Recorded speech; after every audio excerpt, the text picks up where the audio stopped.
same thing. If I can. Yeah, and that.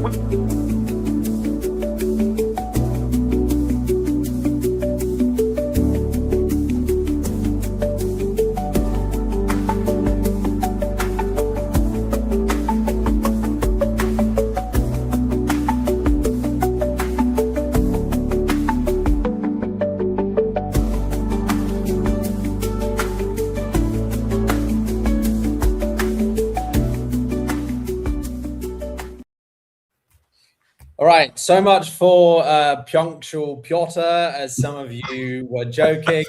Guys, we were ready to go, but then we were having a deliberation on what to focus the video or stream about. I thought it was going to be about Iran, so I had titled most of my platform title captions with Iran. But as we've seen in the past few days, things have relatively to the previous week settled. And that's not to me say that things are good in Iran. We will be talking about Iran later in the stream, but we're going to focus on Greenland, NATO, and the United States to start with, because that seems to be the right, as it stands, hot issue. And then we'll come to Iran later on in the stream. So if you guys want to talk about expecting us to cover both, we will. There will also be obviously references to Venezuela and many other things. But thank you for joining us, everyone. If you're just coming on straight, those of you who know me, you'll know Michael, you'll know James, hopefully, but we can introduce ourselves if we wish.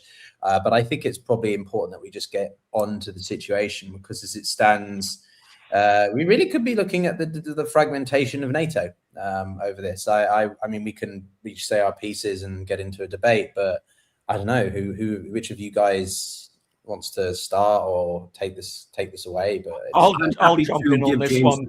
Yeah, I'm happy. Yeah, because I mean, you know, as you say, you know, things have been moving incredibly quickly. I mean, a few days ago, Iran was really front page news. I think we will come on to it. My sense, just in brief, is that the regime lives to fight another day, unfortunately. So I think, but the really, really big news, at least viewed from this side of the Atlantic, is the upping of all the rhetoric on Greenland. So, you know, we know since even before Trump came back into office that Greenland was something that had been high on his agenda. I think a lot of us had felt that it was sort of a mixture of some sort of vague aspiration and sort of high grade trolling. But it does really seem that it's very, very high on the Trump agenda. That this is very much tied in with Trump seeing this as some sort of legacy. It was quite. It seemed to be bubbling up at the start of the administration, this second term. Then it went quiet for a while, but it really has come back with a vengeance. And, you know, remembering, of course, that I think in many ways what seemed to have kicked off this phase was the message on Twitter, X, whatever we're calling it, by Katie Miller, the wife of Stephen Miller, who's the Deputy Chief of Staff of the White House, with this map. We talked about it in the previous live stream, this map she put up of Greenland, with, you know, the US flag superimposed on it. But it just seems to have been building up. Trump is not backing down on this. And then, of course, what we saw is this announcement that he was slapping extra tariffs on countries that were sending small token troop reinforcements to Greenland. And I mean, we really are talking token numbers. I can't remember, with Germany, it was either 8 or 13 or something very, very small. No, that's the total number, James. It's 13 for Germany, 1 for Britain, 1 for Denmark. I think the French were generous. Yeah, I mean, it literally is. It's just a token symbolic just to say, look, we standing by the allies. And then, of course, what Trump does is that he then says he's going to slap tariffs on these countries, of which the UK is one of them. So all across, I mean, the political divide, there's a very interesting debate about this, because, you know, this is sort of saying, one, was Starmer right to try and appease Trump?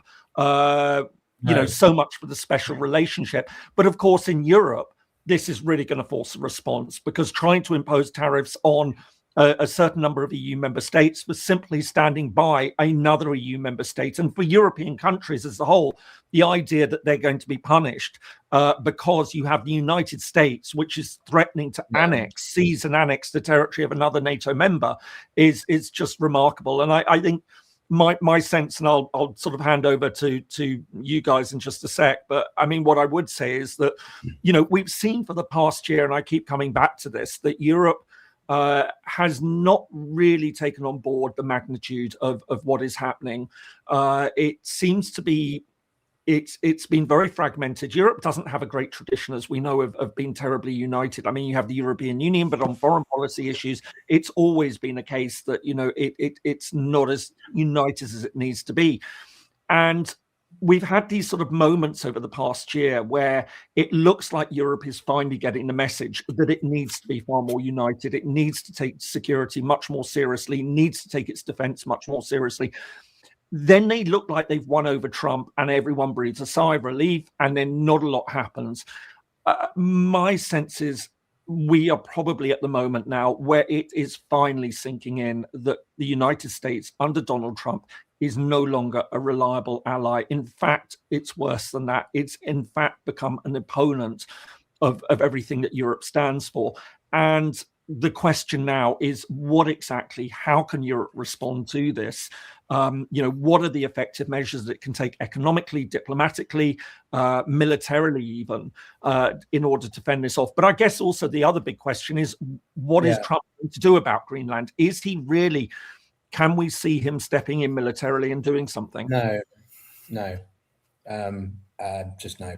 I'll pass to you in a second, Michael, but I've got more things to say, but I'll pass to you since I introduced. But I do want to make one quick comment, which is that the sort of the facade, the circus that we can see happening around Greenland, I think is a reflection of what's been happening around Ukraine, and the sort of 5 times we've seen this charade where Trump will make a comment about Zelensky, Europeans will rush to Zelensky's defense, Trump and Putin will talk, and they'll say they're close to a deal. Europeans will then panic and make a counter proposal. Macron, Starmer, Merz, Zelensky will be in the White House or whatever. There's smiles, there's big tables, there's no progress though. And then there's missiles and drones hitting Kiev. Trump is frustrated with Putin, and then nothing happens. Repeat. Point being is that the Europeans are always playing reaction instead of being proactive. And they never seem to learn, be that over Ukraine or in things now like with Greenland. But Michael, that's just my little bit. I mean, I am certainly going to jump off of James's excellent assessment of the situation. I mean, this is exactly where we find ourselves less than 3 weeks into 2016. And the whole Greenland topic is just part of a larger collection of just aggressive foreign policy statements that the Trump administration has been issuing, whether it's Venezuela or Cuba, certainly Greenland, the possibility of regime change in Iran. I think, what was it, about a week and a half ago, Trump had his own l'état c'est moi moment where he had stated in front of the cameras that he is driven only by his own opinions, his own convictions. There is nothing that stops him from this. It's a complete and absolute disregard for the constitutional checks and balances within the United States. We need to also take one extra thing into account here, and it's very tempting. It's very tempting to just simply pin all of this on Donald Trump, who many regard as just somebody that is haphazard, reckless, and impulsive, and rarely follows through with many of his threats. And it seems to me on this side of the pond that Trump is the spokesperson for a good number of other deep-seated interests within the administration. We have to take into account here the ambitions of J.D. Vance, of Marco Rubio, of Pete Hegseth, of Stephen Miller, Steve Bannon, for that matter, although he's no longer an insider in Trump's inner circle.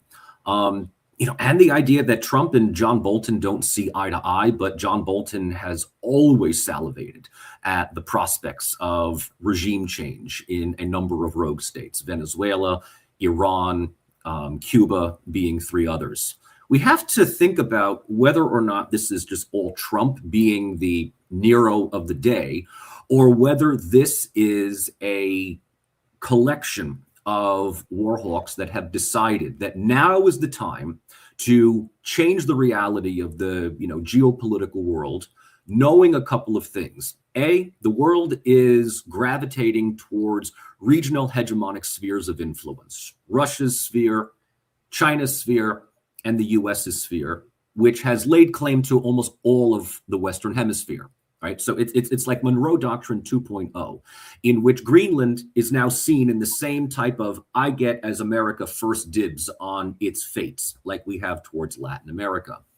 And the second thing to understand is that Europe can, and I'll just say this right here, right now, Mark Rutte, who last I checked is the General Secretary of NATO, if he hasn't done this already, he needs to say, in no uncertain circumstances about Greenland, if the United States makes a play on Denmark's territorial integrity, he will, if not him, he will allow Denmark to call in Article 5. Okay, the only thing that will absolutely halt Trump and his administration at this point is military deterrence. That's it. That's it. You sure? Am I sure? Are you sure? I feel that if he had the military capability, of invading Venezuela instead of just simply capturing Maduro, does he have the military capability of taking Greenland? Yes, he does. But does he have any real visible deterrence? Frankly, the three of us probably have the military capability. Just so we all know, the dynamics of Greenland have changed as well. The German contingent that was there, James, have now been ordered to go home. That's not true. That was a misinformation. Are you sure? Okay, then I could be mistaken on that. I mean, look, the reality is, look, it's what it seems is that one of the views that I've seen expressed, which is probably fairly accurate, is Trump is going all in for the buying Greenland option, with the threats, the military threats and everything, and then putting on the tariffs and everything, is trying to get that. We've seen the fact that Greenland and Denmark and the United States have been negotiations. Denmark has said the ones that took place this week went very badly.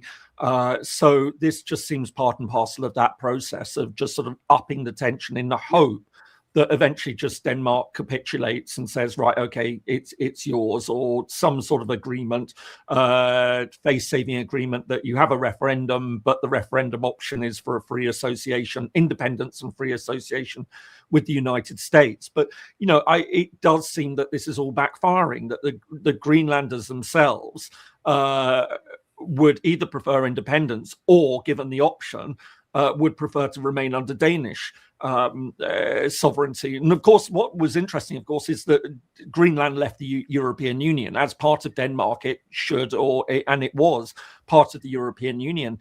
It left that. I could see it's far more likely that it might want to take the option to rejoin under Danish sovereignty. But of course, that would then mean the end of its sort of independence aspirations. I mean, I suppose you could conceive of Greenland joining the European Union as an independent state, but I think the European Union would be very, very reluctant to do that. I mean, its population is only about 36,000 or something like that.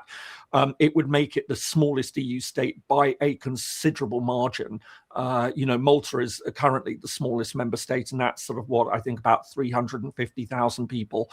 So it would be just 10% of the size of Malta. Yeah. And I don't think the European Union would want that, because, it would then have its own commissioner. It would have 6 seats in the European Parliament, all of these things. So I think the interesting option now is, are we actually going to see the Greenlanders sort of say, right, okay, for our security, we really need to have a closer relationship with Europe as a whole? Yeah, so the population of Greenland is 56,000. I believe the smallest country in the EU or Europe more broadly, is Iceland. Is around what 100. Well, I mean, in the European Union, the smallest member of the European Union is Malta. Yeah. But yeah, just a couple of things. So this is a man who accepts the Peace Nobel Prize from Maria Machado at lunch, instead of doing the honorable thing of, well, not getting it in the first place, but saying, no, you keep it for the Venezuelan people. He's like, yeah, I'll take that stuff. And then he grins like an orangutan holding a sort of banana or something, a picture of a banana, while Maria Machado is sort of standing there. And the fact that we've got to this point where she has to placate his ego to such an extent, I mean, it makes me question her moral standing to an extent. Likewise. Somebody pointed out, by the way, if it would technically be it belongs to the US government, not Trump personally. No, as a gift. Either. No, but I think it's fairly safe to say no one's ever going to see that again. No, but it's not even his, and it's never going to be seen as his. But the Venezuelan people have gifted it. The point with that is that this is the kind of individual we're talking about. So when James tries to rationalize him or offer a degree of sort of rationalization, no, I don't offer any rationalization. I think we're well beyond that. I think the one thing I will say, though, which I do think drives him, is this fact that he is, as pointed out time and time again, he's a real estate person. This is what he understands. He thinks of territory. He just forget all the security stuff that the United States. It's a Danish territory. It's part of NATO anyway. So all this Russia or China will take it if the United States isn't there. That is absolute nonsense. Russia can't take Ukraine, so they're not going to be able to take Greenland. Yeah. So exactly. So all this is about Trump, and as Michael had mentioned, the Monroe Doctrine 2.0. This is about Trump being the president who will go down in history as having added new territory to the United States. And as a real estate man, this is all that really is driving him, I think. They've got a new real estate deal in the form of Venezuela. But if I can finish my point, what I think is happening here is quite clearly an attempt to use coercion to get the economic arrangement that Trump thinks he can have, the physical and the entire control, if you like, through extension, of the Western Hemisphere, right? We've seen this in, 1984, where you've got Russia controlling the broader Eurasia sphere, you've got America controlling the Americas, and then China controlling much of the global South. Although I find it confusing that sort of no one's talking about Africa. But anyway, I think when it comes to Greenland, what the Trump administration are hoping to do, or I think the broader State Department, is try to push the Greenlanders towards this succession, with the idea that they can then bypass Denmark completely. So it doesn't even therefore have to worry about NATO and the whole alliance. But if they can incentivize the Greenlanders to seek independence, that they can deal with them directly. And therefore, it's a much simpler sort of matter of diplomatic dealing. But the problem is that the Greenlandiers are not playing ball. They are basically, as you've said, both of you, clearly, they are either wanting complete autonomy or independence, or prefer to stay as part of the European sphere, which doesn't work for the Trump administration. Therefore, we get back to this use of tariffs. That seems to be the fallback that Trump always reverts to whenever he's unsure exactly of how to manage the situation. And to particularly the British example, which I think is what needs to be most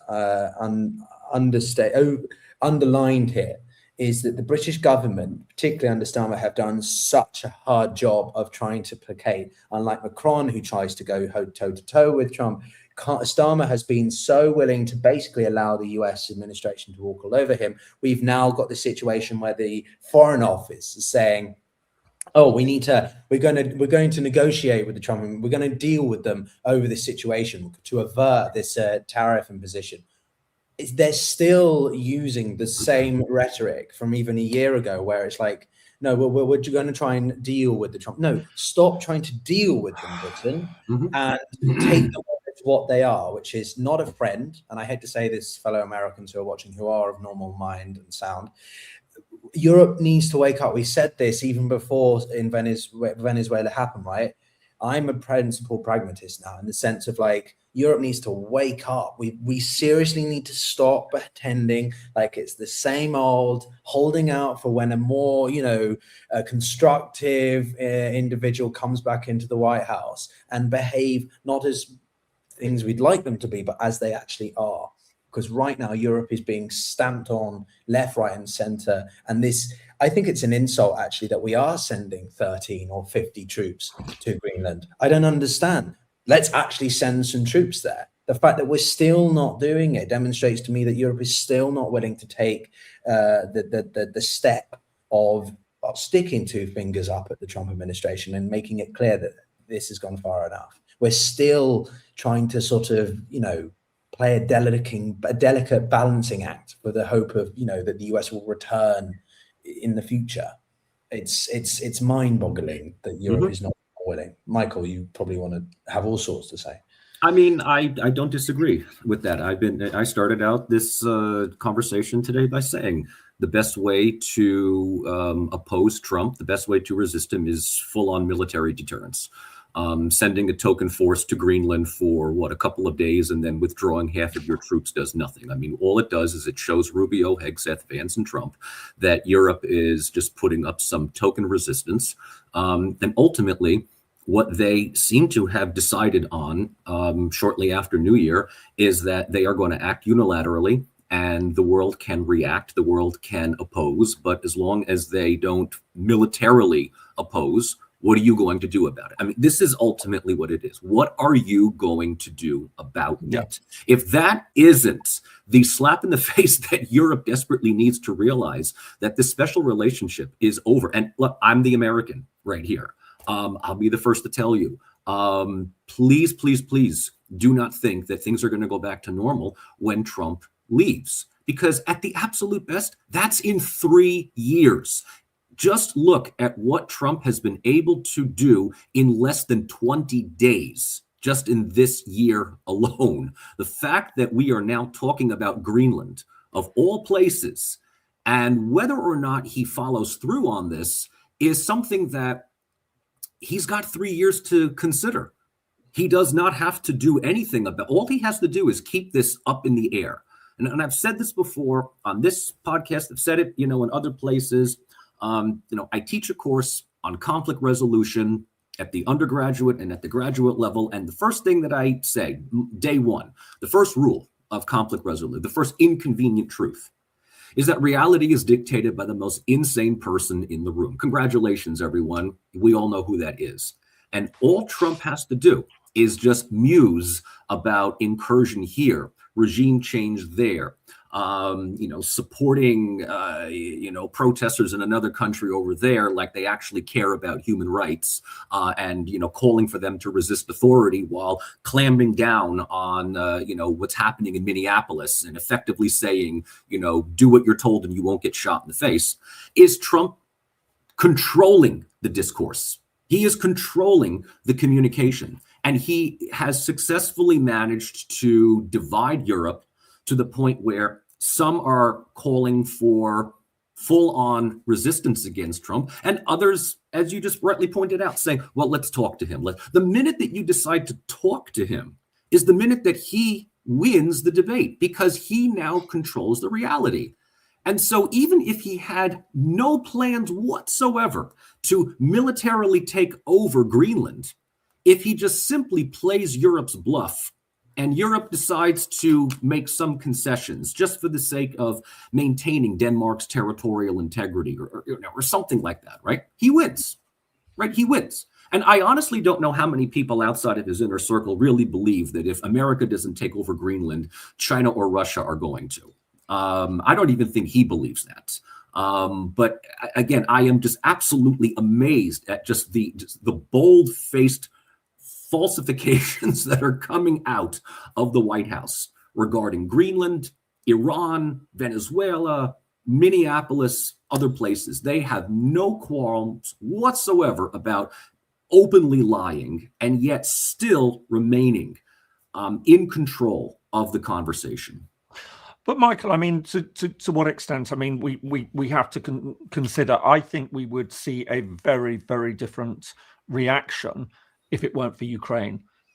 If it wasn't for the fact that, obviously we've got the war going on there, that Ukraine still and Europe need US support there. Although I'd read now that the majority, in fact, I mean, Pyotr, you might know, you seem to have a thing for all things military, but it's the bulk of intelligence now going to Ukraine is actually coming from France. I was reading a couple of days ago, which was quite interesting. So things are starting to shift there. Or so it would seem. But I think that this is what is the strategic, all the way through, this is the strategic calculation. Europe can't afford to alienate the United States because of Ukraine. Trump knows this, and those around Trump, more to the point, know this, because, I think the reality is we can all see now Trump isn't, he's not the sharpest tool in the box at the best of times. And there are obviously issues there with health and mental decline. So this is the people around him. This is the Vance, this is the Hegseth, those, Miller, who are coming up with a lot of this strategy. And they hold Europe in complete disdain. Europe has given them every reason to hold it in disdain. But Europe has panicked about what this will mean for Ukraine. And so, but I do wonder if we are getting to an inflection point now that, even a week or two ago, I would have said that if Trump had done something on Greenland, I think it would have come along with the United States saying, listen, this is how it is now. We control it. We'll organize a referendum. We'll know where it's going to go, but it's ours now. And if you think of any sort of retaliation against us, we will simply pull out all of our forces from Europe. You will be on your own. And that was my big fear. I actually felt that NATO could hold if the United States tried to take Greenland, because Europe would be so terrified of that they'd essentially roll. I think Denmark would leave NATO. You ran through a scenario, didn't you? You said, maybe. Yeah. I really would have. But a week on from this, Pyotr, I think that finally things are starting to, How many times are we going to say this, James, though? If I can be devil's advocate for a second, right? I know people don't want us interrupting, but this isn't just, monologues and stuff. Yeah. We need to be able to debate or counter one another. How many times are we going to say this? I've been live streaming with you guys for a year and a half. I've known Michael for 3 years. I've known you for 2.5 years, right? Never met in person, by the way. Right, despite me wanting to meet. I wanted to meet this guy, guys. And then Jen's like, oh, sorry, I can't. I don't want to meet you. So it's like, oh, okay. What was that? Sorry, you lost me there. No, I'm just kidding. I'm just pretending to the viewers that you didn't want to meet me. No, you very much did. I did, but Pyotr, you knew that there were there was some very, very good reasons why we couldn't meet. Yeah, he's moving house. But no, we jokes aside, I was basically saying, though, that we've had so many of these potential inflection points. This is it. Europe has to wake up to the reality. Yeah, I know. Like, how many times are we going to go through this? This is why I read that tweet from earlier, right? How many rounds are we going to go through around the Ukraine peace deal? How many times are we going to go around this with Europe having to wake the hell up about the reality of the United States and stop hoping that in 4 years' time, much to Michael's credit, we're not going back to a new, the old days. But the messages, Pyotr, surely have, I felt have been a lot tougher in the past 24 hours coming out from Europe. Less circumspect about things. But enough messaging, James. To be honest, it would have had a hell of a lot more power if they weren't bloody messaging on Twitter. Yeah, but I don't think banning Twitter helps either. I think it's a nice first symbolic step. That look, Well, no, actually, to be fair, Axe did capitulate. They did comply with the UK government's requirements, which I was impressed with. Yeah, anyway, so you can only do it if you're paying for Twitter now. Not really. I'm all for a ban on the horrible. I think you have to play the game as it is, not as you wish it to be. Well, no, that's why you're the pragmatist, and I'm the pragmatist, and you're the liberal, right? We've got the merch coming out, everyone. We've got merch coming out. We've got a t-shirt, we've got a mug, working on the final designs. James is the difficult lack of a pragmatist or unprincipled. Sorry, Modify pragmatism. sorry, Pyotr, I've got to say it. You know my feelings on it. It's awful. But I think that Europe has, and in actual fact, there was a very good. I don't know if we can pull it up, but I was reading yesterday that we're hearing a lot of people saying that Europe can't do a lot, and I'll just sort of check on it. But there was a very, very good over on Blue Sky for all those who know where they should be these days. But it was a very good piece actually from Jeremy Cliff, who used to be write for The Economist. He's now with the European Council on Foreign Relations, who wrote a very good thread yesterday or the day before, in which he sort of said, look, these are all the things that Europe can actually do. And he laid out a number of different steps that Europe could take to retaliate against the United States. So, there are serious answers there, but it's just a question of, is that political will there to do something? But, I'm not sure. Have we seen, because, of course, there was the emergency council meeting taking place this afternoon in the European Union to discuss all of this. Another meeting. Fantastic. More bureaucracy. Well, but calling it's an emergency council meeting called on a Sunday, that's not, another meeting, but it is another meeting, but it's been held on a Sunday afternoon to discuss this. So if it comes out and they say nothing but fine words, then Pyotr, your skepticism and cynicism will be justified. But it will be interesting. I don't know actually if we have got any news that's come out of that. I mean, I should imagine it's probably too soon now. It started. We can about the meeting itself. I can monitor that. If I can just make one last comment, and then I'll get Michael in, because he's I'm sure has that US-centric perspective to enlighten us on. But I think that my main point is that Europe needs to act. I want to see things happening. And I understand your point that more meetings are being held and the tone of the language is changing, which is granted good. But at the same time, we need to see actual policy change. I think what was notable, you're correct, that the French have actually surpassed America in certain contexts of intelligence sharing for the Ukrainians and the war front. But my concern is the ability for the Europeans to really replace the American provision of logistics, for example. So back in December, there was a NATO exercise, which was led by the French. The British, I don't think, were involved, but it was primarily a continental NATO exercise in Romania to see what could or couldn't be done. And what became very apparent was the amount of deficit of intelligence sharing that existed without America's involvement. And not even if you bring in Britain, the Canadians, or other Five Eyes and the French or whoever, would be still enough. So I think what Europe needs to be pragmatically doing is trying to find a way to keep the US on side whilst taking the necessary steps to decouple. I had a conversation with General David Petraeus last week about this very thing, and I asked him about the idea of decoupling, because how easy is it for Europe to either de-risk itself or decouple itself from the United States in the important theaters like military production, like intelligence sharing? And he sounded more positive than I expected. I don't know what you think about that, Michael, if you've got any thoughts on how Europe should be taking those steps. I mean, look, if France is taking over the logistics over Ukraine, then that plugs up a hole that many people in Europe are fearing, is that we need to keep America on board so we can keep this thing going on in Ukraine. But I mean, are you willing to give up Greenland to preserve what's left of Ukraine? Are you willing to effectively violate Denmark's territorial integrity, to still fight for, I guess Europe is still determined to restore the borders of 1991 in Ukraine? Good luck on that. I mean, at this stage of the game, I guess I'll play the realist in this idea. Ukraine's lost. Okay, Ukraine is done. It's gone. You can continue to fight as long as possible, but all of it.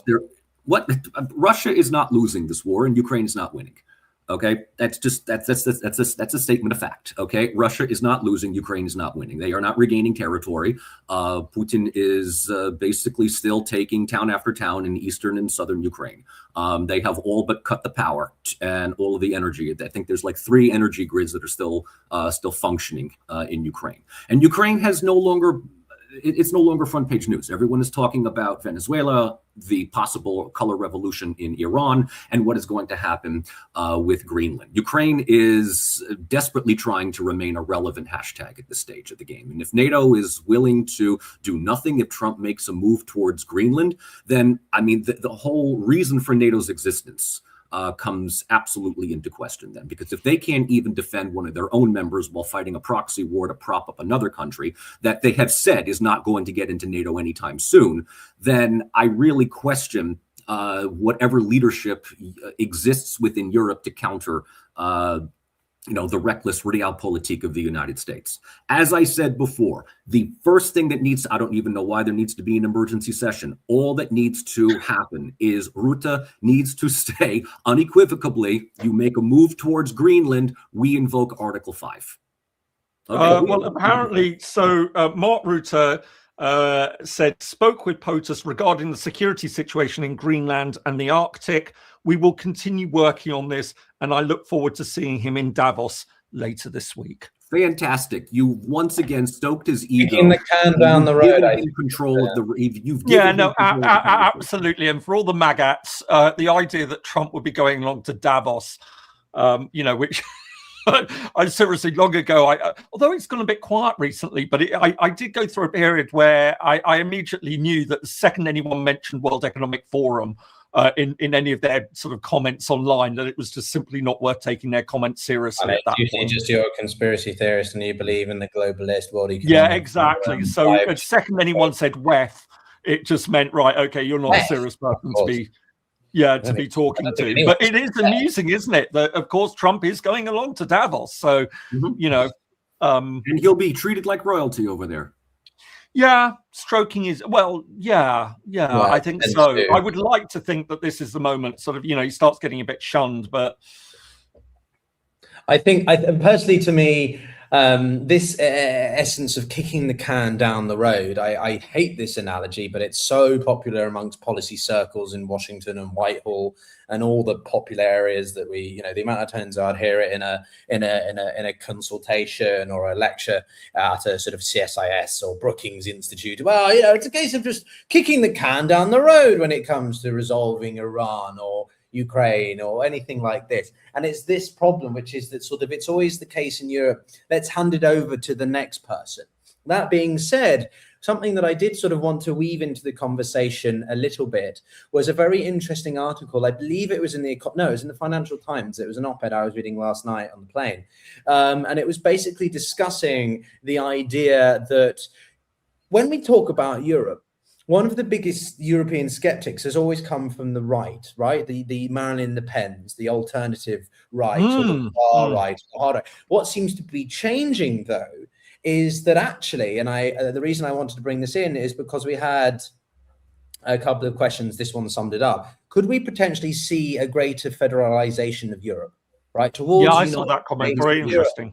But the op-ed in the Financial Times was basically arguing that some of the biggest proponents of a potential federation of Europe are now the hard right. The very people, and I'm not saying that they're all hard right, but Giorgia Meloni, right? She's the best example. She's been in power in Italy for I think she's got an election later this year. She's been in power for a good 2 to 3 years. She's been one of the biggest advocates for working through the EU systems. She's been one of the biggest advocates for Ukraine. Interestingly, despite people calling her a fascismo, which I think is grossly insulting. Yes, she has some very strong domestic policies, but foreign policy-wise, she's actually been pretty constructive and pragmatic. And I don't like her necessarily approach to Trump, but she's engaged Trump in a way that she knows will work with him. I think it helps also because she's a lady and, well, Trump being what he is. But, she's been quite effective at that. So point being is that we're seeing such a threat by Trump that we've even got some of the biggest Eurosceptics, these more, Meloni types, the Marine Le Pens, the reforms, they're looking at the EU as being like, well, screw this. We've got to ensure our own protection. Let's bolster the EU through greater federalization. It's crazy, but it seems to be happening. I don't know if you guys have seen this. If you think interestingly, some of the toughest voices, yes, have been. I mean, of course, the one that bucks the trend on all of this is the UK, where Farage still seems to be sort of doubling down on Trump, and there was an absolutely atrocious op-ed piece in the Telegraph, just basically saying, hand over Greenland to Trump. It doesn't, Europe can't keep it. Give it to Trump. What about the idea of an EU army in all of this then? That's another repeating question I'm seeing here being raised by Backyard. I personally sort of think that the idea of an EU army is a bit redundant if you still have NATO. Or could it be that it's interbled more? But people have been talking about a European army almost as long as the European Union in its previous incantations, to which proponents of NATO say exactly that. You don't need a Euro army. We have NATO. If NATO has a major internal rupture and either Denmark withdraws or the United States withdraws, or if I'm not mistaken, and I don't know how far this went, I know that there was a bill introduced into the French Parliament to withdraw from NATO. I mean, I don't think it's going to go anywhere, but I heard about this. In order for an EU army, you have to disband NATO. I mean, you have to get rid of NATO, and you have to then realize that the United States is no longer the one that is the influential hegemon, is that Europe has to act in unison. We've also have heard about proposals to federalize the European Union for years. And every major treaty, the Maastricht Treaty, the Lisbon Treaty, I mean, it gets us closer to that. But in order for that to happen, states would have to effectively give up their own sovereign decision-making. Mm-hmm. And so I mean, we can talk about Meloni. It's surprising that Le Pen would think something like this, but there's going to be opposition for sure coming from Central European countries, Eastern European countries, perhaps, definitely more central. It's an idea, but in order for that to actually happen would take cataclysmic events in order for that to become a reality. I've always been pro-European, but never a full-blown supporter of the EU. To me, the EU moved too fast and too far in its expansion years. When the A8 occurred in 2004, the A2 with Romania, Bulgaria, I think that we should have spent more time ironing out the issues that existed within the European system, the deeper European system, before adding more countries of grossly different cultural, economic development, and so on. That's why I'm quite against Ukraine and Moldova joining. Not because I don't think that they're European or don't deserve to join, but because they're not in a position to join and they would threaten the European project. It's very simple. Ukraine is a huge country with a grossly underdeveloped economy, unfortunately, and this is before the war. Corruption is still a huge thing. I'm not getting into whether it's worse or better than Russia, just as a fact, it is a huge issue. Moldova itself has its own issues with its security. The polls I've seen have said that they maybe want to unify again with Romania. So it's these sorts of just pragmatic issues that for me is quite where Macron, again, I'm sort of fanboying Macron a little bit, but when he suggested this idea of a tiered system, this idea that you have a core hub of the strongest economies and sort of the innermost circle, then tier two, or outer circle, which is sort of like countries like the UK who want to be part of the system but not the financial currencies or whatever, and then tier three, which is more like the Ukraines, the Turkeys, or something like that, and then you can apply to get further in and further in. But as it stands, it's a problem because the EU has this monetary policy which works, but the fiscal doesn't. Now, there's been this idea of Euro bonds or EU bonds being released for a long time, but there doesn't seem to be enough coherent policy on that, partially because you have to federalize the union to do that. But I know, and I certainly don't want a United States of Europe. I think what makes Europe so amazing is the diversity of the independent nation states. But now we've got a threat on Greenland. Is it inevitability at this point? You seem to have thoughts. Well, I mean, I think, the federalization argument was one that was being had quite a long time ago. And Pyotr, you point out that, you know, instead what we move to is this idea of a multi-speed Europe, and a lot of discussion about what that could mean in real terms. Would we have a core of countries which would follow the entire suite of policies, if you like, and then other countries that could sort of come and go on that? I mean, people like Andrew Duff, who was a former sort of British MEP, has put forward ideas of associate membership, which would be that second tier, where you could sort of pick and choose, but so you'd be involved with some things but not others. I mean, you know, a lot of this would need to be worked out, but I think there is a good rationale for this in all sorts of ways. And obviously the UK being outside of the European Union, I think what we are definitely seeing in the UK now is a rethinking of that debate. I think all of this is sort of hitting home now. You know, we know that, you know, and this is a favorite topic of mine, we know that Brexit has been a disaster, but I think what we've been seeing with Ukraine, what we're seeing now with Greenland, I think is really hammering home the point that, you know, a lot of the people who supported Brexit were sort of trying to backing the United States, saying, listen, we leave the European Union, it's all right, we're sort of great friends with the United States, it'll all be okay. And that's backfired you know, quite seriously, as we're seeing at the moment. And so I think that this is now actually really igniting that debate that the UK really needs to rethink its ties with Europe. And of course, one of the things where I think most people would accept that, you know, I think Britain leaving the EU actually did a lot of harm to the European Union. I know a lot of people would say it was a troublesome member. Yes, it was, but it still gave a certain amount of sort of economic and diplomatic clout. But I think on security, it is right up there with France, as traditionally one of the two big countries in Europe when it comes to being able to sort of, you know, supply security. Obviously, the UK armed forces have decreased in size quite radically in recent years, but I still think that this is something where there is this understanding, and I think it's a real debate that's been had in Europe now. There also needs to be discussion about Turkey. And where Turkey falls into all of this. It's a very difficult member in all sorts of ways. But if we're talking about trying to come up with a coherent European security strategy, then one way or another, you're going to have a debate about what that means. You know, do you bring Turkey in? Do you leave it out? What do you do with it? So I think there are some huge questions on the horizon, but it looks like we're definitely moving in the direction where, you know, those debates have been had.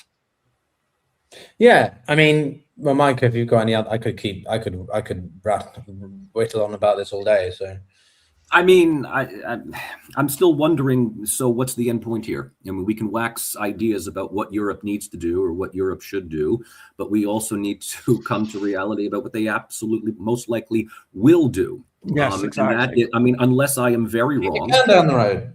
I mean, you know, I mean, they kicked the can down there. Look, I don't know whether this is the most rational or whether this is the most reckless, but they just hold the fort for another 3 years and assume that when Trump leaves, if Trump makes it to, you know, the end of his 4-year term, there's lots of reasons why that might not happen. But if he makes it to the end, that suddenly people think that we're all back to normal again. That presupposes a Democratic victory in 2029. It also, you know, assumes that the embedded, entrenched political culture that MAGA is becoming, and they are fragmenting. There are various MAGA movements within the United States. Yeah. But please don't think that this is an internal conflict. They are just simply accessorizing. There are various, you know, people tend to think that people like Marjorie Taylor Greene is now suddenly a voice for reason, simply because she's dissenting from Trump. Marjorie Taylor Greene has never backtracked on any of her previous positions or wild conspiracy theories, but people tend to think that as soon as there is dissension within the ranks, that this whole thing might unravel. I don't see that. I honestly don't see that. As long as there is no organized opposition beyond just simply thinking that, well, the midterm elections are going to make things a lot easier, and all we have to do is just focus on someone like Gavin Newsom, who will run and restore. Gavin Newsom is basically blue MAGA at this point. I have very little faith that he is going to do anything different, let alone be popular enough to get elected. We also need to take this into account as well. The electorate within the United States is shifting, right? Older generations that would previously just simply go along with the status quo are aging. Newer generations, 40 and younger. I mean, the one thing that keeps the system still going in the US is that the younger generations just don't vote. Because they feel that there is no point in voting if primaries already decide candidates that are not to their liking. However, this is now becoming more and more of a litmus test, especially for Democratic candidates who are going to be asked, what is your position on ICE? What is your position on Palestine? How much AIPAC money do you take? All of these things may not, change the dynamics immediately, but the electorate's opinions are definitely changing as well. Trump knows this. The MAGA groups know this. And that is why they are so active now in trying to entrench themselves for at least the next 10 to 20 years. We saw this years beforehand with Mitch McConnell. I just think Mitch McConnell is kind of like the unholy evangelists bringing forth MAGA, who worked tirelessly to stack the judges, stack the courts with all kinds of, pro-corporatist, pro-Republican, anti-regulation judges to change the dynamics of where we are right now. So, where we see, we're focusing, a lot on Greenland and what Europe can. And, Greenland is just part of a larger topic of the Trump administration using the United States as a way of saying, this is our opportunity to change the geopolitical face of the Western Hemisphere. And if there is no credible opposition coming our way, do it now, right? Just get it done. And yes, as James mentioned, if Trump manages to change this around, who cares how people see him in the present? He will be remembered as somebody that expands, right, American territory. And it does. And I absolutely agree also, with what James said before about how he sees everything as a real estate game. He sees everything as business opportunities. For him, the geopolitical story of justifying, Venezuela's human rights problem thing. Maduro was blamed for trafficking fentanyl. And then when he was captured and brought to New York, he was accused of, trafficking cocaine. They switch the stories all the time. It doesn't matter. What matters is just simply controlling territory to feed into. If Trump has one foreign policy goal, domestic foreign policy, I think is very simple. Neoliberalism in one state. And it requires overseas territories to feed that market, of which he has, he's also talking now about assigning people on the executive board to his, I forget what the whole thing for Gaza is now, right? He's thinking of some kind of business plan. He wants to turn it into the Riviera. Right. So this is how he sees this. But what was it? There was a report that he wants $1 billion from each country that wants to sit on the board. Yes, well, Tony Blair's been appointed on it, which always knows it's going to go very well. Right. Yes. But can I just jump in and say, and tied to all of this is that, so when I put up the announcement on my community tab on the channel for today's live stream, it was quite interesting that, there were a couple of people who were just saying, good riddance. Why, as Americans, why do we care? Why should we bother what Europe thinks about the United States if it wants to? We're fed up with paying for Europe. And I sort of keep coming back to this, that I think this is a very, very short-sighted view, but it's it reflects Trump's transactionalist money oriented view of the world, that Europe is just, we pay for their defense enough. They've been scamming us. We don't need them. And I think it ties in with that thing that Michael was sort of saying in that Monroe Doctrine again of spheres of influence, and the United States saying simply, we will just control all the resources of the Western Hemisphere. We will sort of shape our economy around that.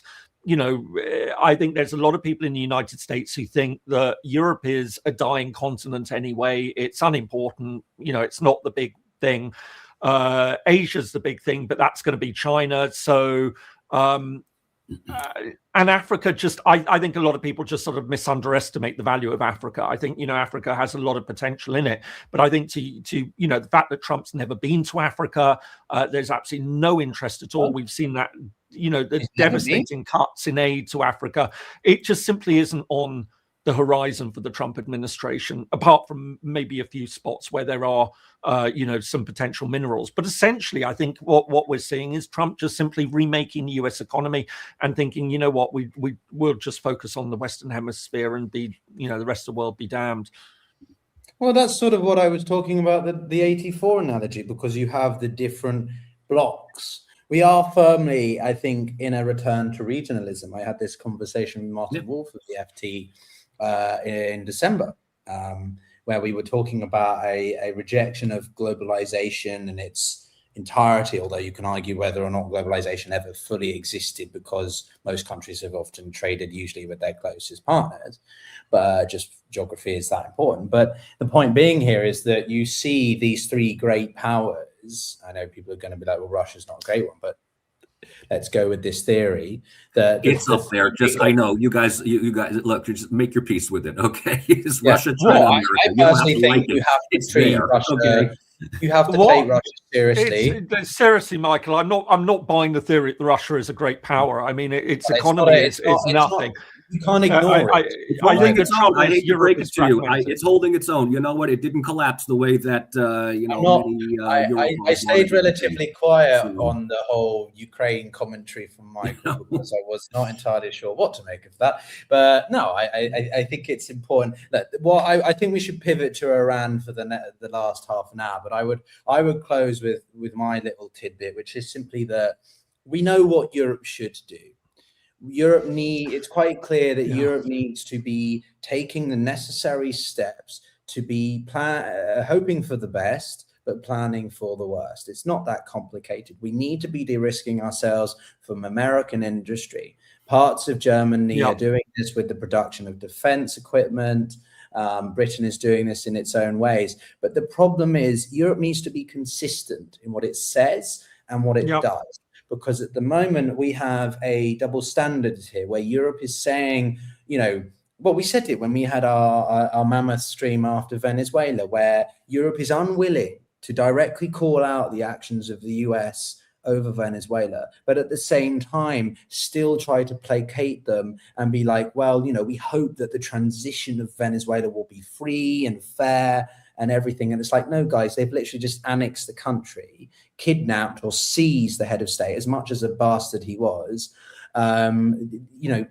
Either stick to your principles and call out the US in the same way you call out the Russians, the Chinese, whoever it is, or suck up to America and stop, saying the things that you criticize. You can't have it both ways. And this is why I think a lot of countries just don't take Europe seriously, be it over Gaza, be it over Iran, be it over all these other countries.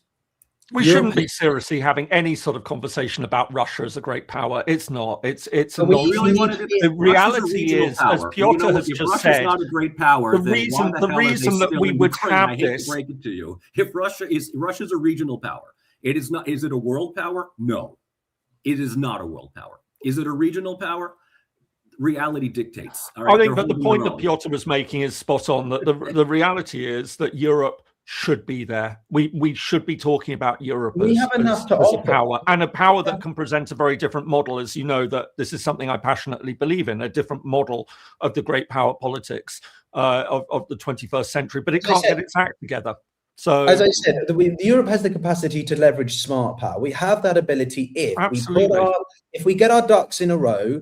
Again, this is a very idealistic outlook, right? I'm not pretending at all it's going to happen this simply. But what we should be doing is getting our military independence sorted. We should be defining much clearer which countries, like India does in its strategic autonomy, which angers loads of people, including many Europeans, over its willingness to host Putin, but then neglect Ukraine. But that's because India does what India wants to do. And Europe needs to be a lot more shameless, I think, in standing up for that. We have, the ability to establish this EU trade agreement with Mercosur. That's a huge amount of economic opportunity. Absolutely. We should be doing a hell of a load more with Africa. If the Russians are going to exploit it for military gain, the Chinese are going to utilize it for, that's a feature of StreamYard, everyone. If China's going to be doing economic stuff and America's just going to neglect it, then Europe, we can offer economics, we can offer security, we can offer so many things to our nearest continent, Africa, the only continent that's set to grow demographically, well, properly, right? Other than parts of Asia sporadically, right? And Europe we're being so short-termist. We need longer-termist horizons here. And I think it's this inability to, like what we've seen with Iran, right? I used to pivot, right? In the past 2 weeks, we've seen some of the worst protests in Iran's history, and Europe has been largely silent. They've been largely indifferent, saying, we support Iran's right to freedom. Okay, guys, that's great. What are you doing to actually help? Enough statements. But the situation in Iran, just for people who aren't aware, the country has now been in a blackout for the past 10 days. There are concerns about a return to digital isolation, which basically means that they will be cut off from the internet for good, and people will only be granted access to the broader internet, global internet, if they pass the verification checks. So Iran is shifting a lot more to like a Russia, Chinese, or even North Korean model at this rate. And obviously the regime has accepted or admitted the savage killing of at least thousands of people on the streets on the 8th and 9th. And now we've had this diplomatic blowback from the US with the Gulf states saying that they, basically lobbying US not to get involved. The situation in Iran is very tragic and everything, but I think we wanted to touch upon this briefly. Pyotr, you're right. Then that's, I think, Iran, it did look as though maybe we were a moment of change, that the protests were growing. They're the most serious protests we've seen since the revolution in 1979. But you're right. I mean, it's gone under blackout, and it looks like, essentially in these situations, we know that it ultimately comes down to the police and the army and the security apparatus. Do they take is a regime willing to do anything and everything to remain in power? Well, it was clear that this regime was. And then would the security apparatus then support that? And it looks like they have. We know it's a standard thing that if you want a revolution to succeed, essentially what you need is that, at the very least, you want the security apparatus to step back and just simply say, look, this is not our fight anymore. But here it looks like they've come down and supported the regime. And so from what we can tell, it does seem that the protests, the regime lives to fight another day. Sadly, tragically, but at a very, very high cost. But what has been noticeable is that these mass waves of protests have been getting larger and larger, and with shorter and shorter gaps between them in recent years. So how much longer the regime, what will, I think will be really interesting is, it did seem in recent months that there had been lots of signs of liberalization, that the regime understood that something was bubbling up underneath and was trying to respond by easing things up. And then we got these protests. What I think will be really interesting is to see how much longer this digital isolation lasts, as you said, whether this is just a short-term thing to get them through and then get a peace and quiet and then open up again, or whether we're now going to see a much, much tougher approach, and whether, for example, we could see the return of the morality police onto the street, the enforcement of hijabs and things like that, and really the regime just saying, look, we're here to stay and we're going to stick with it, and we're going to take a zero tolerance approach to any dissent going on from now. And of course, the United States, after having said that it was going to take tough measures, has done nothing. I've got lots to say on this. I literally came off an interview before we got onto the live stream. So I don't know, Michael, you haven't said anything. I don't know. I'm curious. You maybe have some different thoughts. You've been observing for a moment. Look, the regime has to change. The regime has to reform. It has to modernize. It needs to secularize. If the morality police come back, if the mullahs continue to run the country, they are literally operating on borrowed time. I mean, that's it.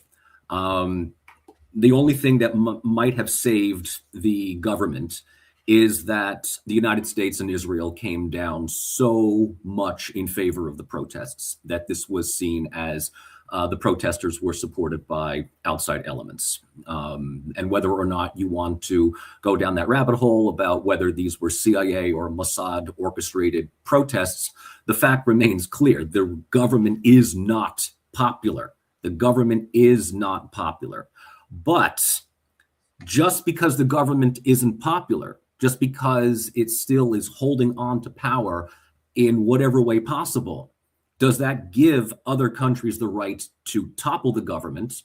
Because what is going to, who or what is going to replace them? Who? Pahlavi? The Shah?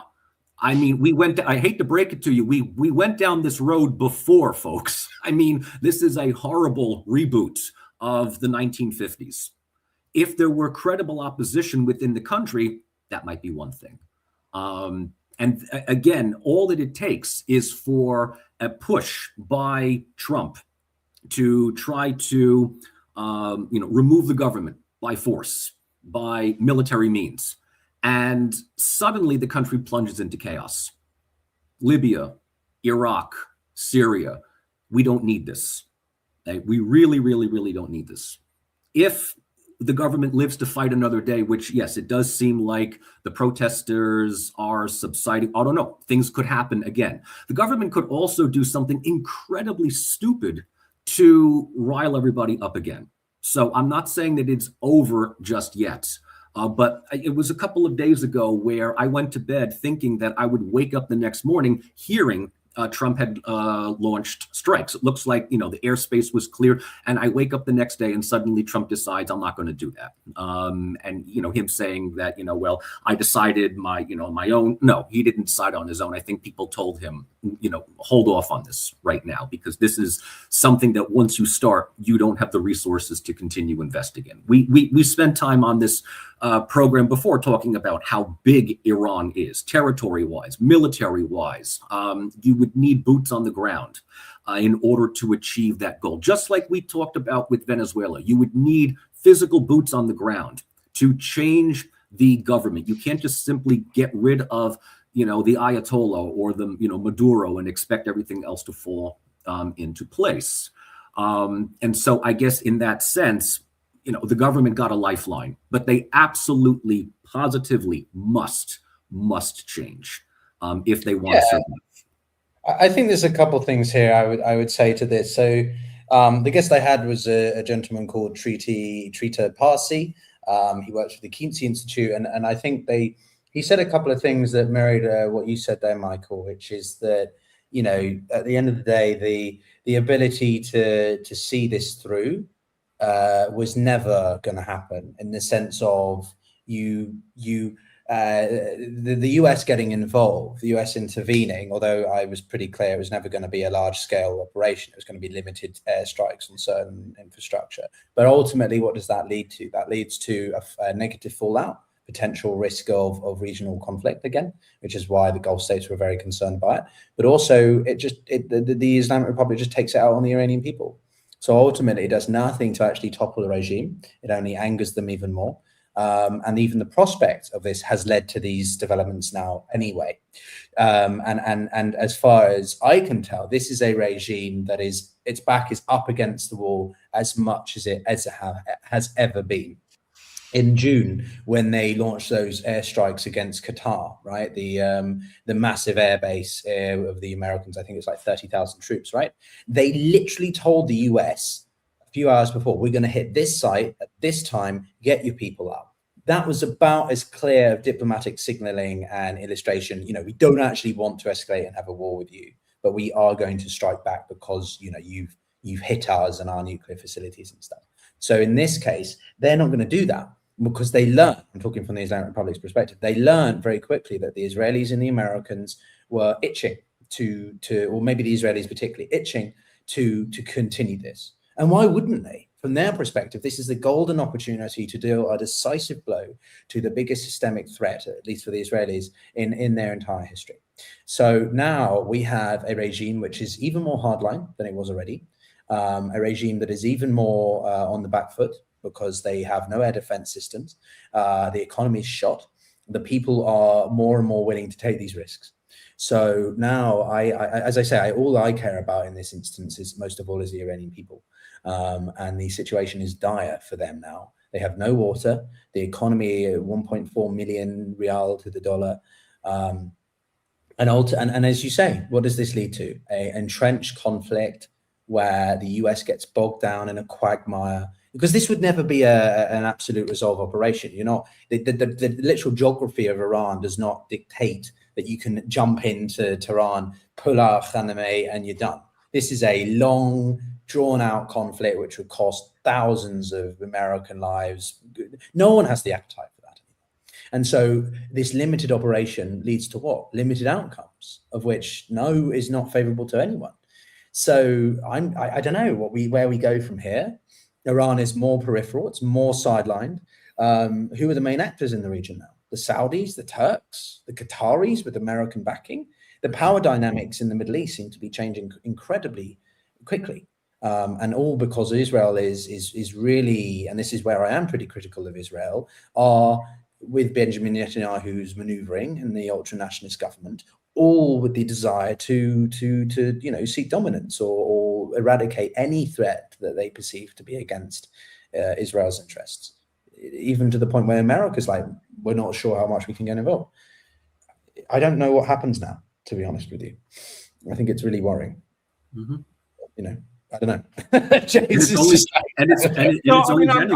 I'm just trying to work through in my mind exactly where, what exactly is going on all of this, because look, Israel is an important actor in all of this. We know this. There was a war in the summer. Israel did a considerable amount of damage. But then you sort of look at this, and on the one hand, you think, right, okay, does Netanyahu still? You get into the conspiracy theory realms, which I don't actually think are terribly conspiratorial in this case. That Netanyahu's probably looking at it and thinking, that Islamic regime is probably the best thing that I've got going. Keep it weak, but keep it there is more valuable than maybe getting rid of it and having a new regime that comes into place. And it was very, very interesting, this whole talk about Pahlavi and as the former crown prince sort of perhaps making a return. It's a very, very interesting debate on all sorts of levels, and I probably don't want to go into too much detail on it, but whether he would return as Shah or whether he would be there to oversee some sort of transition to a more democratic system. But of course, you could imagine a very different Middle East if you had a new Iran, which was secular democratic. I have to say, though, that, and I don't necessarily like the reductionist element of all of this, but, the idea of democracy doesn't tend to run terribly deep across the whole of the region. You're very, very hard pressed to find many Middle East countries which are democracies. I think Israel is one of them, although highly, highly tainted these days because of what Netanyahu's been doing. But nevertheless, if you could imagine an Iran that was completely transformed, it would change the dynamics of things enormously. I don't think you would see Hezbollah completely annihilated in Lebanon, but you would see it dealt a very, very serious blow, which could potentially lead the way to it. Hamas, I think still obviously gets some sort of Iranian support, and then you've got the Houthis and things. So I think we would be talking about a very, very different Middle East with a secular democratic Iran. But it's not going to come. It's not going to come from Pahlavi. It's not going to come. Come on. He's an American citizen at this stage of the game. They see him as a puppet. If that happens. Pahlavi. Oh no, I absolutely agree. No, I just thought it was very interesting that suddenly he was being talked up, and that they were saying that crowds in Iran were shouting his name and things like that. And it just didn't really ring terribly true to me. The one thing I think you could argue is that in the absence of an opposition figure in Iran, because obviously you can't have an opposition figure in Iran. in the absence of it, then it became interesting that he did become some sort of figure that they could latch onto, that would just simply say, look, here is somebody, and whether they would then, and he went to quite strong lengths to say, look, I'm not proposing I would return as Shah. I don't think he sort of counted it out by any means, but it was a bit more subtle than that. He say, what I want to do is come back and sort of shepherd the country towards some sort of referendum on its future. What legitimacy does he have? Where exactly, but where I think a return of the Shah would be, the king would be one of the options put on the table. I have to say that it sort of was quite interesting to sort of consider that there have been cases, of course, where monarchs do return. There's sort of lots of cases where they've had pretensions to return but haven't actually done so. And so the Balkans is a very interesting part of territory for this, because of course after the end of communism in the Balkans, in actual fact, I can remember the Karađorđević family in Serbia sort of talking about making a comeback.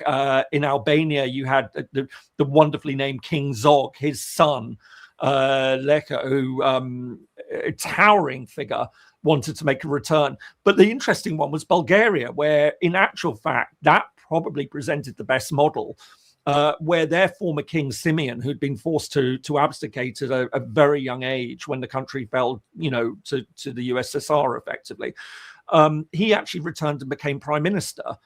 And I think that was probably at the very minimum, that Pahlavi sort of saw himself as doing that. Well, maybe I could do that and then have a referendum to sort of return to the monarchy.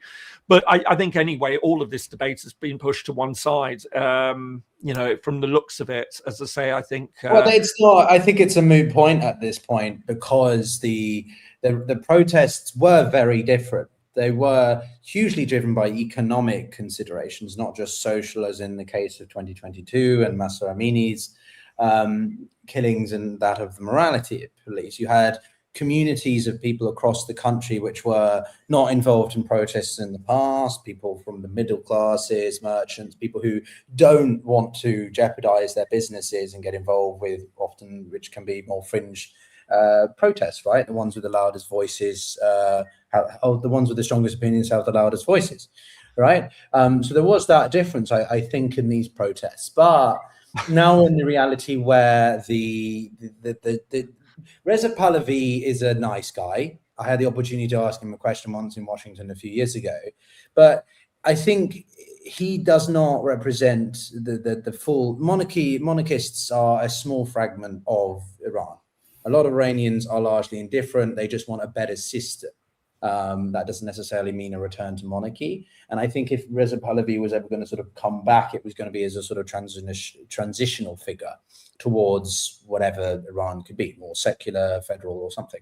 But the problem with all of this is that there is not a clear, coherent government in exile kind of thing. Like it makes me think of Russia in some ways, right? Because you've got a lot of intellectuals, Gasparov, Khodorkovsky, people who live around other parts of the world, but there's not a united front. Belarus, it's slightly different. You have the government in exile, and they were quite clearly recognized by some people. But because there's no recognized alternative to the Islamic Republic, it doesn't give a unifying figure for Iranian people to sort of congregate round. And therefore, the protests as an entirety were quite fragmented. This is always the case. There's never a sort of clear leadership figure. So they then struggle to keep that momentum. And I think also, given just how well the Islamic Republic are good at suppressing these kinds of moves,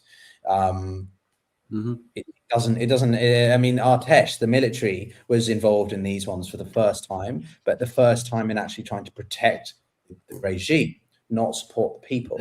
Usually they don't get involved. They're like, we're an external borders thing. That's up to the Basij movement and the IRGC to take care of these internal political, moments of dissent. But even they got involved. So if you're not going to see the military turn on your side, as we've seen in Latin America, when those pivotal moments of revolution come, it doesn't go anywhere. Well, reform needs to come from within. Reform has to come from within. as far as Iran is concerned. I mean, we've been waxing ideas about, put this monarch, the Karađorđević family in Serbia is just widely ridiculed. I don't know a single person that actually thinks that they should change the country to a constitutional monarchy. I mean, they're there. No, they're there. I mean, if they're in the news, the crown prince is constantly made fun of because his Serbian is so atrocious because he's been living in the UK or wherever it was for as long as it has. I think, and again, this is just my own hot take on all of this, is Khamenei is not young. He's, very much up there in years. 85, I think he's in his 80s. And so maybe, he might not be long for this world, or he might step down as Ayatollah. That could potentially be an opener in Iran. Let the, Khamenei retire and gradually, but very definitively, de-Islamify the government, get rid of the most hated elements, the Guardian Council, the morality police, all of these things. I mean, when I was in Uzbekistan, I had a number of colleagues that went to Iran for spring break.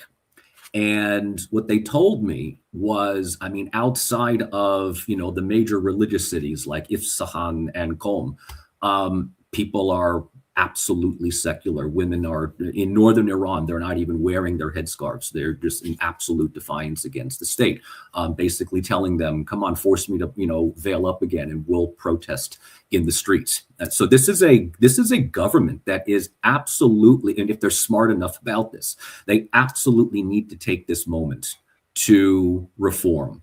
They can stay in power. It can be a modified, gradual reform and opening up. But if it is outside regime change, they will double down, and nobody will see any outside appointed official, especially if they're backed by Washington or Tel Aviv, as anything legitimate. Yeah, no, I think that's, I'm just reading through the comments. I thought for the last 5 minutes we could have some reactions to some of the comments. Yes. Just on that last point. Look, we saw this with Raisi. He was the guy who was killed in the helicopter crash almost 2 years ago, and he was replaced by Pezeshkian, who is this more moderate, quote unquote, reformer. Yes. And in many ways, Pezeshkian did try to be more constructive in the early days of the protests, 2 weeks ago, by sort of acknowledging the grievances and saying we will work towards that. And he was chosen because of the amount of corruption, ineptitude, and mismanagement by the Raisi government, who was more hardline. So you're right, I think, in that it will only come from within. I personally would prefer to see, greater election choice for the Iranian people. But, I'm not advocating regime change because it doesn't ever lead to anything productive. That's not what we are doing here. But, yes, I like the idea of a constitutional monarchy. Someone I think even wrote in the comments, let's shift to the comments. Someone said, I would be like to resurrect the Romanovs for Russia. I mean, I personally could always imagine having Russia being a constitutional monarchy. I think it would have been awesome. But, that's my idealistic thinking. James, apparently you had a horrible take over Serbia or something. the Balkans. Someone said you had a horrible take. I was also called an emperor. Apparently, Michael. I'm trying Some to cheeky bugger said that I could remember Franz Ferdinand as crown yes. prince. James seriously, whatever. It's Marxist. I think we know it on this. Well, we don't. Yeah, seriously, all that. Well, my take on the Balkans, I didn't see that one, but anyway, I'm not quite sure what. Apart from mentioning the fact that, these monarchs wanted to return but didn't have much success except for Simeon. Michael, you're an Islamist. I support Islam. What can I say? From Denmark, of all things. Denmark, I was defending your territorial integrity over Greenland, but apparently... Although I saw that, Pyotr, you and I got called up for not taking on Michael's bad take on Ukraine, but I think anyone was probably watching us sort of like, yeah, no, we're not buying that. But Michael I is a don't weak fancy man, having an not argument about it today. Michael is a weak man. We should troll James throughout this chain stream, excuse me. No, I think we should rename the title from Two Liberals and a Marxist to a monarchist, liberal, and Islamist. Well, apparently on one of your guys, it's one of your sort of like James has a horrible take for everything. James have horrible take for everything. Is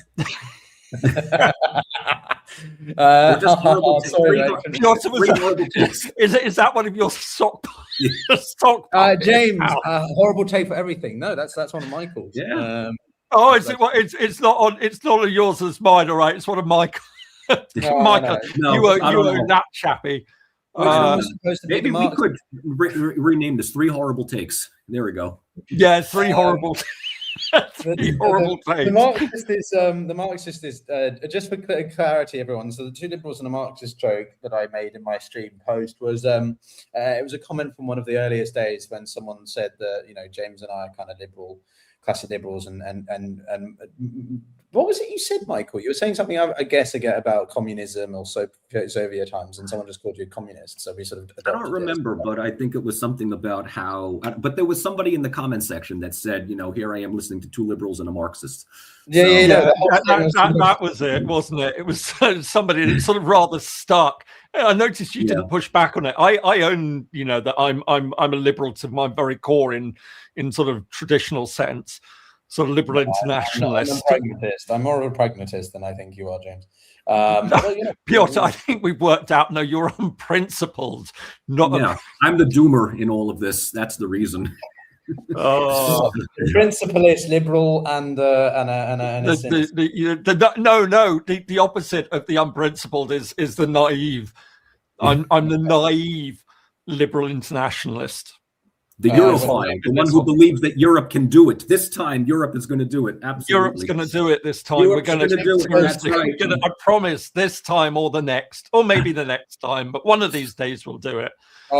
James. Okay, we've got 2 nice. When James turns pragmatist, we know the world would have gone mad. But then someone else nicely said, James has the best takes on everything. Thank you very, very much. And and liberalism is not to be scoffed at. Absolutely, I'm with you. Someone said, sorry to quite say it out loud, but they thought I said 2 nipples on a Marxist. God, we've got to that point of the evening or the morning or the afternoon. All right. Okay. Well, you can see, guys, this is what we're like after the stream ends. We all go out for a pint virtually, and we are. For our 604, thank you. Yeah. Yes. A liberal interventionist, a doomer, and a amazing. Well, I like this last one. Okay. Well, I don't know, guys. If we have any final thoughts, I don't know. We can wrap it up for this week or this. Hey, it's only January.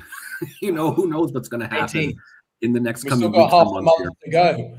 Seriously, I mean, it's been look. We were also going to talk about a year of Trump. We'll just sort of, but it is amazing. We're coming up for 1 year of it, and it has been, and we haven't even touched on the domestic situation in the United States and the craziness that's going on there. But it has been a troubling time, and I think we're 5 minutes early. If we want to have a quick fire round of I mean, one thing I'd say, which really the standout for me anyway, is from the first Trump term was that the first Trump term was clearly chaotic.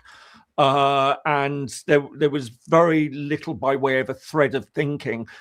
This is sort of chaotic, but not in a disorganized. This is chaos of a very organized type, with bizarre, ridiculous people behind it who don't know, who've got very, very worrying views of the world. But there seems to be an intention going on here, which I think is terribly worrying. And we're just 1 year into this.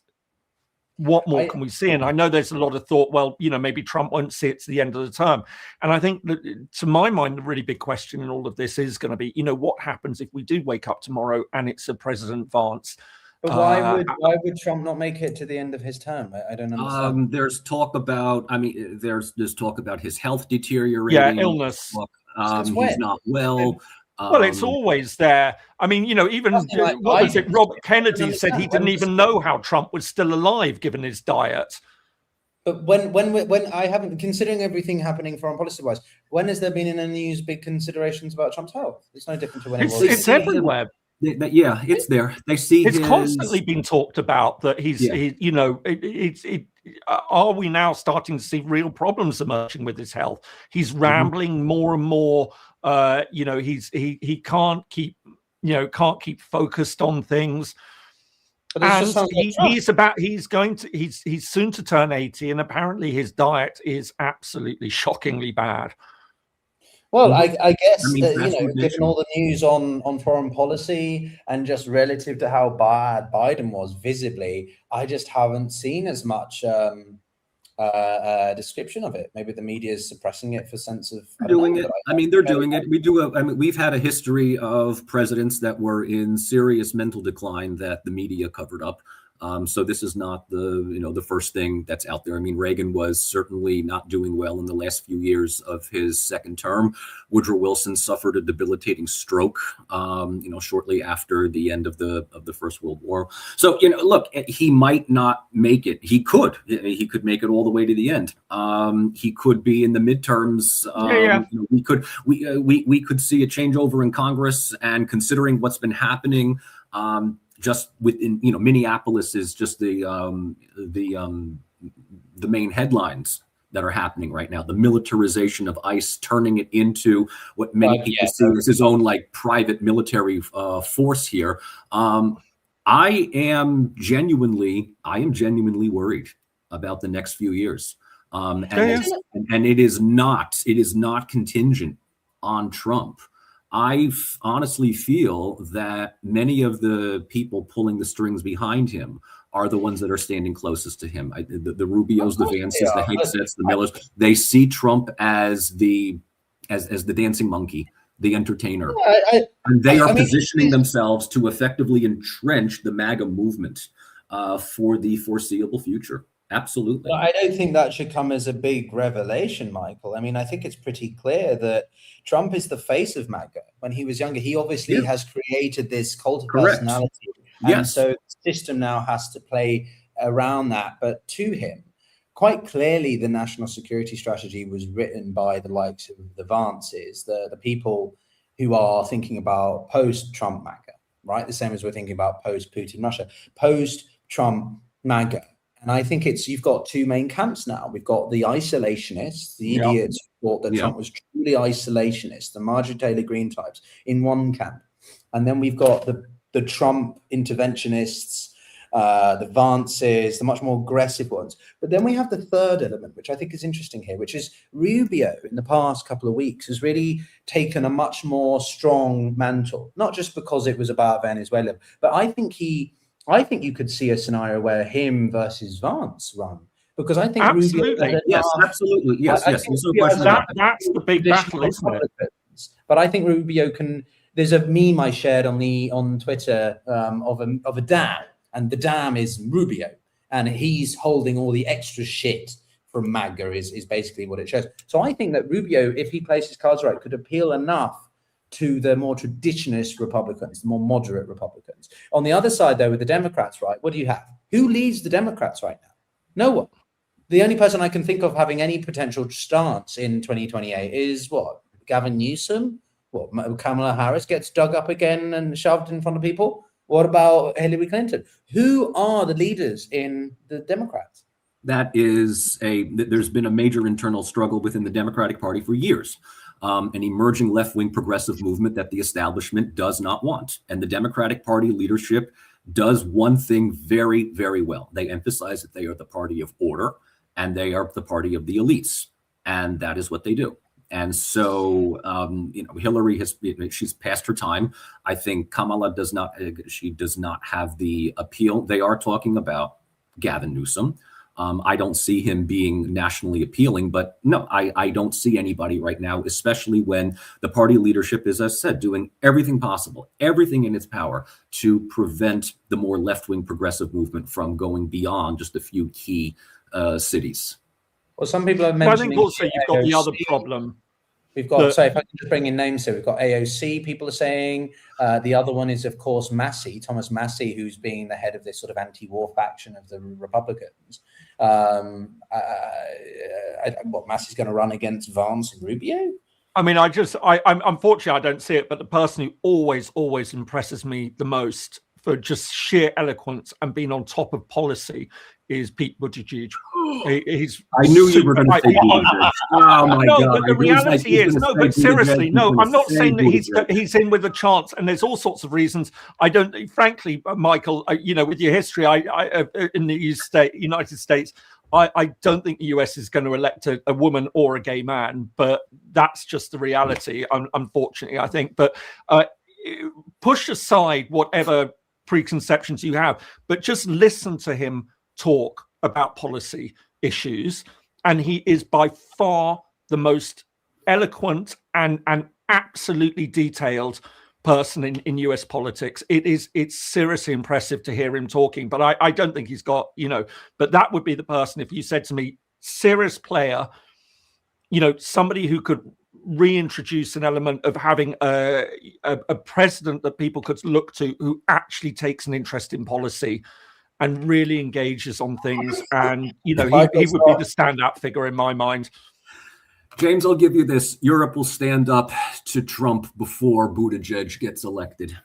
Yeah, no. I said that. I mean, I fully recognize that. But what I'm saying is, if anyone outside of US politics or outside of the United States who wants to see an example, when they say, US can't produce sort of serious politicians who can, he's the person I really, it's so impressive, but he won't get anywhere near the levers of power, unfortunately. Yeah.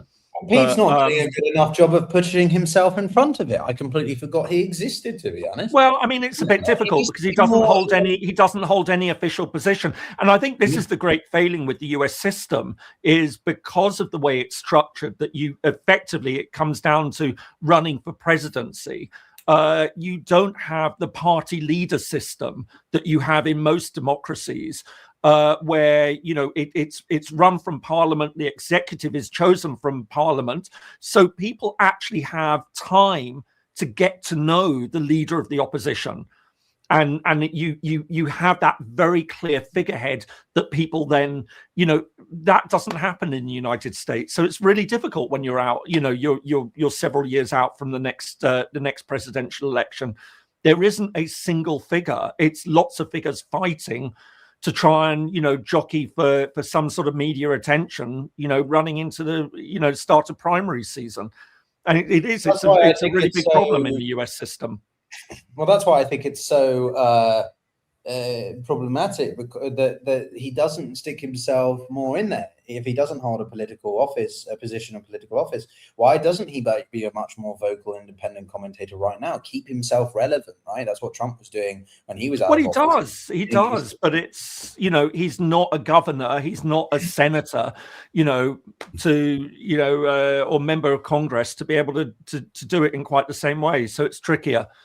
But he's certainly the one that, independent party. Blinded by Buttigieg. The great thing, the United States, the land of choice and everything, but you only get two political parties. Okay. Buttigieg wants us to rage on behalf of the machine. I mean, the guy, I'm sorry. Maybe I am. He's too left-wing for a Marxist. You like Buttigieg. I'm sorry. I can't do this. Yeah, James. You know what? I'll give you this one. You know what? I can think of one scenario. I can think of one really good scenario in which Buttigieg wins. And that is, he makes his way to the ballot. He makes his way up to the top. And, 3 years later, we are so sick of anything coming from the Republicans, MAGA, Trump. It does not matter. We need to make that the fourth guest. We'll call the fourth guest the spare tire. It's really the only way I think that he would. Okay, well, we started this when the sun was still up. It's gone down for me now. That's why my screen's so bright. Gentlemen, it's been a pleasure. Thank you very much for these, everyone watching. I always enjoy these streams. I don't know. I think America is in for a tough time. I think we'll know a much clearer pathway after the midterms. Maybe we should just have a US stream at some point. We don't always have to keep these streams to more contemporary events, but so many things have been happening that, maybe maybe that's why we do them. But anyway, everyone watching, thank you very much. Appreciate it. James, Michael, I don't know if you have any other, takeaway remarks. All good. Just wishing everyone a good week. See what another week brings us in the chaos. And just so everybody knows, at the end of the day, when we're done live streaming, the three of us chat for another 20 minutes, just, recapping everything. At the end of the day, we are good friends and, colleagues here. So, at some point, the three of us are actually going to be in one spot and have, pints. No, it is, we do have different opinions on stuff. I'm not entirely sure what Michael's is, to be honest, but James and I have no, I'm kidding.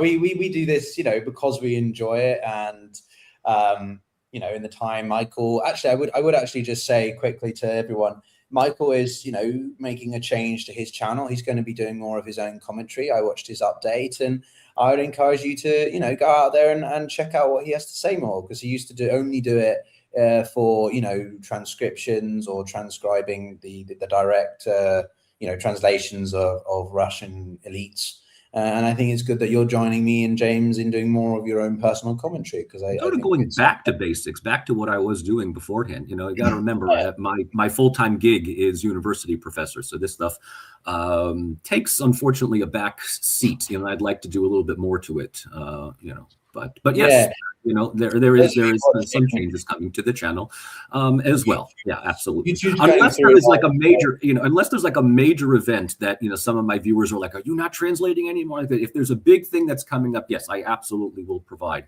the translations for sure. Yeah, no, but someone's asking me for a link to your channel, so let me just. Yeah, it basically is my name, Michael Rossi Palisai. Yeah, yep. It's no, but I think there's YouTube more broadly is going through a big shift. Everyone, huge. I have been saying this for a while. The link is now in the description or in the comments. But yeah, basically, YouTube's going through a big change ever since August.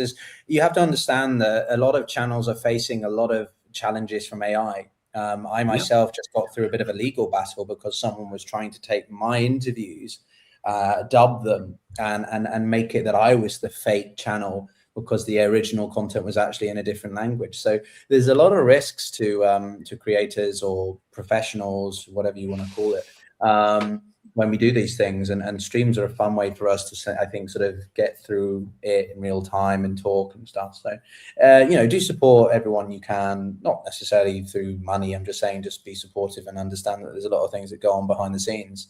James, a lot of work goes into elements. I just stick a camera up and talk in front of it for 20 minutes, but James takes a lot of time to meticulously create, refine his videos, and Michael with all his editing and stuff for the transcription. So these streams are an opportunity for us to sort of have a little bit less of a formal engagement. But anyway, But I like the idea that, we started out as 3 separate channels, and, Pyotr, to, everyone, so he knows, Pyotr, to his credit, reached out to me, what was it, about 3 years ago, largely talking about Central Asia when I was living there, right? I've known James, professionally within the academic world for years, his stuff on Yugoslavia and Kosovo. He reached out to me a couple of years ago. I gave a lecture at Rutgers about parastates in Kosovo, and I saw there was a comment, is that actually James Kerr-Lindsay's? I was like, shit, wow. So, now the fact that we have this 3-way conversation here, again, thanks to Pyotr, I like doing this stuff. I mean, I like doing this more than the individual videos and stuff. So, yeah, I mean, I look forward to doing this stuff all the time. And yes, we look like we, sometimes argue, go back and forth. But at the end of the day, I mean, if you can't respect everybody, you're not going to do this, right? And I have nothing but praise for Pyotr and James for everything that they've done and bringing the 3 of us together to talk as well. So, we're all friends. Good outlet. Yeah, from my perspective, like my intention has been ever since I lost my career thanks to Trump. So I've largely focused on YouTube now, and that's what I do. And first time listening, thank you very much, mate. That's what we're doing this for. And the last point I'll just say is my intention is to bring different groups together. We've joked about the communists, but we do want to find a 4th person. I think it'd be fun to have someone who can join us on a rotating basis or something. The what was the joke you said? The spare hammer or something? Spare tire in the clown car. Yeah, we can. We can get Nathan wear a spare tire. Or something. I did love that spare tire in the was clown great. car. That was great. And Alex Wall, thanks so much. Yeah, great that you sort of were able to join us and listen in on it. So I hope you enjoyed it. Yeah, we have been talking about findings. So any serious suggestions? Yeah, serious suggestions. We welcome it. And yes, I am straight. My girlfriend is in the other room, probably wondering what the fuck I'm talking about on the internet. But anyway, I shall see you guys in a couple of weeks, I guess, or maybe we'll do it next week. Who knows? Unless there's not another clusterfuck around the planet, but you know. Well, that's the other thing, right? This is why we've decided to bring these back, because things are changing so much. And I think our last stream was a little bit heated, but that was just because we're all trying to friggin' understand what the hell's going on, and you know, we're all trying to just you talk through each other sometimes when you don't intend to, and it's very intense. But anyway, thanks a lot, everyone. See you soon. And